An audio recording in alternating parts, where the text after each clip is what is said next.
हे पहा, आपल्याला इथे शेवग्याच्या शेंगाची भाजी करायची आहे। शेवग्याच्या शेंगाची साल काढून मी इथे ठेवलेली आहे कट करून। इथे बटाटा घालायचा आहे, त्यामुळे बटाटे बघा साल काढून त्याचे मी तुकडे करून ठेवलेत मोठे, आणि ते पाण्यात घालून ठेवलेत काळे पडू नयेत म्हणून। हे पहा, गॅसवर कढई ठेवली, कढईमध्ये तेल टाकले। आता आपण मोहरी टाकूया, कढीपत्ता टाकूया, हिंग टाकूया, कट केलेला कांदा टाकूया। कांदा तेलामध्ये परतून घेऊया। आता आपण आलं, लसूण, कोथिंबीर, मिरचीची पेस्ट टाकूया 1 चमचा। बारीक कट केलेला टोमॅटो टाकूया। आता आपण सर्व मसाले टाकूया। लाल तिखट आहे, हळद आहे, मीठ टाकलंय, परत धना जिरा पावडर आहे, गरम मसाला आहे, काश्मीरी लाल तिखट। हे पहा, सर्व मसाले टाकल्यानंतर ते मसाले शिजवण्यासाठी 2 मिनिटं आपण झाकण लावून ठेवूया। आता आपण त्यामध्ये बटाटे टाकून घेऊया सर्वात प्रथम, कारण बटाट्याच्या मोठ्या फोडी केल्यामुळे शिजायला थोडा वेळ लागणार आहे।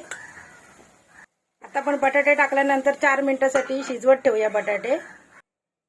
4 मिनिटं झालेली आहेत, आपले बटाटे 50% शिजलेले आहेत। आता आपण शेंगा टाकून घेऊया, कारण शेंगा आपल्या कोवळ्या असल्या कारणाने त्या पटकन शिजणार आहेत।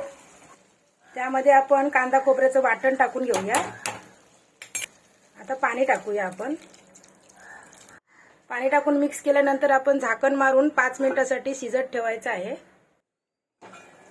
हे पहा, आपली भाजी तयार झालेली आहे। बटाटा पण चांगला शिजला आहे, बघू शकता तुम्ही। हे बघा, आता आपण त्यामध्ये कोथिंबीर घालूया।